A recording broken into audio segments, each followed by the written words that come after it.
আসসালামু আলাইকুম। সবার আগে বাছাই করা 10টি আন্তর্জাতিক খবর জানিয়ে দেব। প্রথমেই থাকছে শিরোনাম। তবে তার আগে অনুরোধ থাকবে ভিডিওটিতে একটি লাইক দিবেন।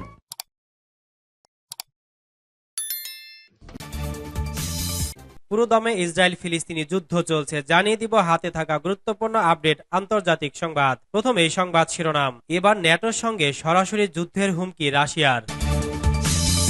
এরপর জানিয়ে দিব পাল্টাপাল্টে হামলায় উত্তপ্ত লেবানন ইসরায়েল সীমান্ত। এদিকে হামাসের সাথে একমত হতে পারল না ইসরায়েল। আরও জানিয়ে দিব শহর দখলে গিয়ে মিয়ানমারের ৮০ সেনা নিহত। এরপর জানিয়ে দিব মালদ্বীপ থেকে ভারতীয় সেনা প্রত্যাহার শুরু। এবং সর্বশেষ জানিয়ে দিব যুক্তরাষ্ট্রের সাহায্য ছাড়া যুদ্ধে টিকতে পারবে না ইউক্রেন, বলেছেন জেলেনস্কি। শুনছিলেন সংবাদ শিরোনাম, এখন বিস্তারিত। তবে অনুরোধ থাকবে ভিডিওতে একটি লাইক করে দিন এবং কমেন্ট করে জানিয়ে দিন আপনার মূল্যবান মতামত।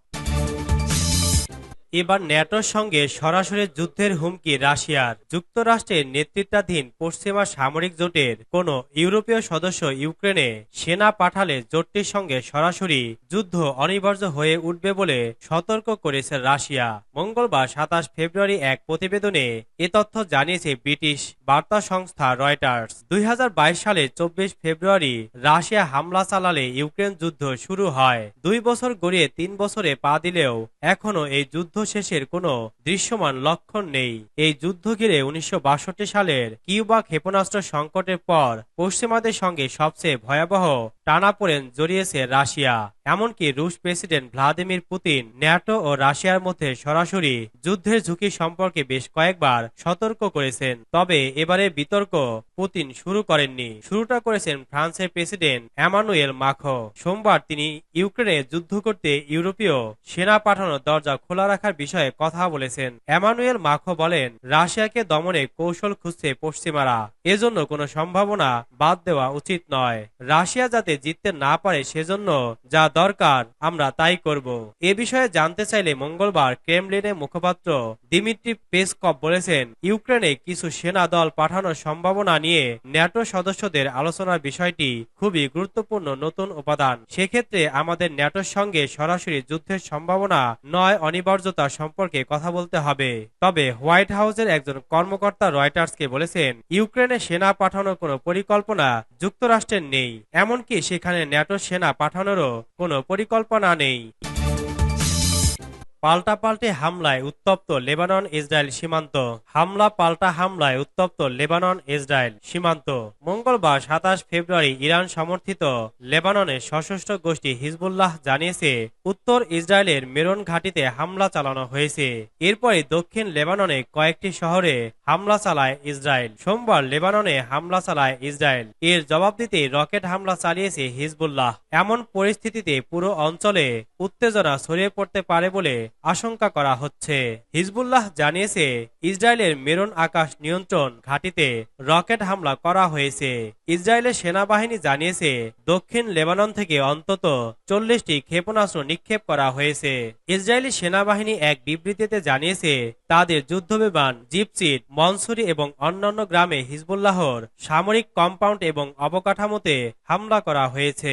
এদিকে গাজায় মৃত্যুর মিছিল যেন থামছেই না, সেখানে ইসরায়েলি তাণ্ডব আরো বাড়ছে। অধিকৃত পশ্চিম তীরে ইসরায়েলি বাহিনীর অভিযানে ৩ জন নিহত এবং আরো ৩ জন আহত হয়েছে। ফারা শরণার্থী শিবিরেও তীব্র লড়াইয়ের খবর পাওয়া গেছে।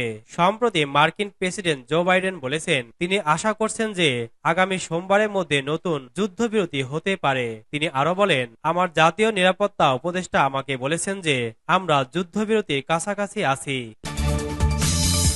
হামাসের সাথে একমত হতে পারল না ইসরায়েল। ফিলিস্তিনি প্রতিরোধ আন্দোলন হামাসের সাথে একমত হতে পারেনি ইসরায়েল। দেশটির গণমাধ্যম চ্যানেল ১২ এবং কান পাবলিক ব্রডকাস্টার এক সিনিয়র ইসরায়েলি কর্মকর্তার সূত্রে এই তথ্য জানিয়েছে। এতে জানানো হয়েছে, চলমান গাজা যুদ্ধবিরতি নিয়ে প্যারিসে যে কাঠামোটির উপর আলোচনা হয়েছে, হামাসের দাবি তার সাথে সামঞ্জস্যপূর্ণ নয়। ওই কর্মকর্তা আরো জানিয়েছে, ধারণা করা হচ্ছিল যে হামাস একটি চুক্তিতে একমত হবে, এর মাধ্যমে গাজায় বন্দী 40 ইসরায়েলিকে মুক্তি দেওয়া যাবে, কিন্তু সেটি আর হয়ে ওঠেনি। চ্যানেল 12 মোসাদ প্রধান ডেভিড বার্নিয়ার সূত্রে বলেছে, তিনি মন্ত্রিসভাকে বলেছেন যে ইসরায়েল গাজা উপত্যকায় সহায়তার পথ প্রসারিত না করলে নতুন করে কোনো চুক্তি হওয়া সম্ভব হবে না। ইসরায়েলি গণমাধ্যমগুলো বিশ্লেষণে বলা হচ্ছে, ইসরায়েল হামাসের মূল দৃষ্টিভঙ্গিতে প্রভেদ রয়েছে। ইসরায়েল চায় নতুন যুদ্ধবিরতি চুক্তিটি হবে সাময়িক সময়ের জন্য, কিন্তু হামাস চায় একটি স্থায়ী যুদ্ধবিরতিতে যেতে। সেজন্য উভয় পক্ষের একমত হওয়া সম্ভব হচ্ছে না। সোমবার ফক্স নিউজকে দেওয়া এক সাক্ষাৎকারে ইসরায়েলের প্রধানমন্ত্রী বেনিয়ামিন নেতানিয়াহু বলেছে, আমরা নতুন করে চুক্তিতে যেতে চাই, আমরা সেজন্য প্রস্তুত রয়েছি। এখন হামাস রাজি হলেই চুক্তিতে পৌঁছানো সম্ভব, তবে হামাস চুক্তিতে যাওয়ার জন্য যে দাবি জানাচ্ছে তা অসঙ্গত। শহর দখলে গিয়ে মিয়ানমারের 80 সেনা নিহত।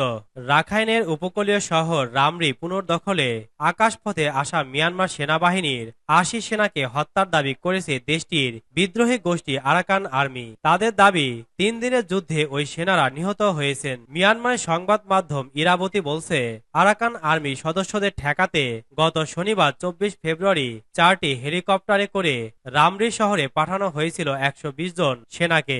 ওই সেনা সদস্যরা আইয়ার ওয়েদি অঞ্চলের কিউনপ শহরের ইনফ্যান্ট্রি ব্যাটালিয়ন 36 এবং রাখাইনের আন শহরের লাইট ইনফ্যান্ট্রি ব্যাটালিয়ন 373-এ কর্মরত ছিলেন। আরাকান আর্মির দাবি, শনিবারের যুদ্ধে জান্তা সেনাদের মধ্যে 60 জন নিহত হয়, আর সোমবার 26 ফেব্রুয়ারি পালানোর সময় নিহত হন আরও 20 জন। এদিকে মিয়ানমারের উত্তর শান রাজ্যের 60টি শহরে আগামী বছরের মধ্যে সরকার গঠনের ঘোষণা দিয়েছে বিদ্রোহী গোষ্ঠী Palaung state liberation front PSLF। Irrawaddy এক প্রতিবেদনে বলা হয়, PSLF হল তাআং ন্যাশনাল লিবারেশন আর্মির TNLA রাজনৈতিক শাখা।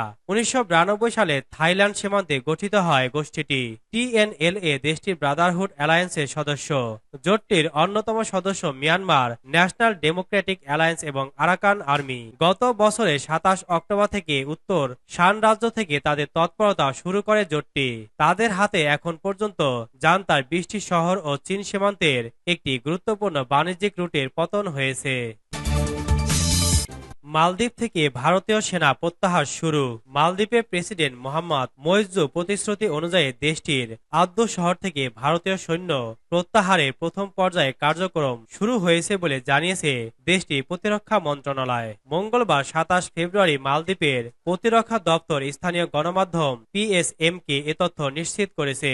মালদ্বীপের আদ্দু শহরে অবস্থানরত ভারতীয় সেনাদের প্রতিস্থাপনের জন্য ভারতীয় বেসামরিক ক্রুদের দেশটিতে আগমনের বিষয়টিও নিশ্চিত করা হয়েছে।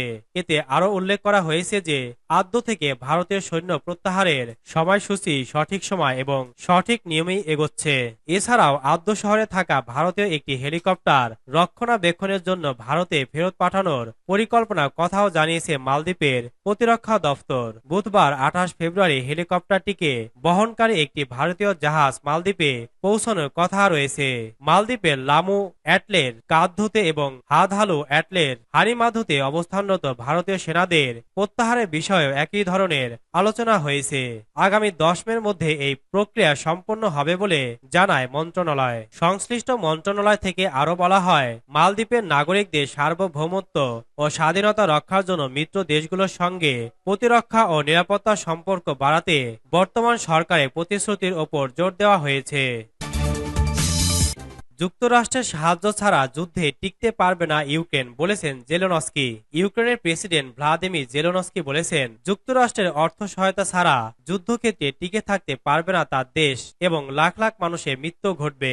রবিবার মার্কিন সংবাদ মাধ্যমে CNN-কে দেওয়া সাক্ষাৎকারে ইউক্রেনের প্রেসিডেন্ট বলেন, সাবেক মার্কিন প্রেসিডেন্ট ডোনাল্ড ট্রাম্প রুশ প্রেসিডেন্ট ভ্লাদিমির পুতিনের লক্ষ্যকে বুঝতে পারছে না।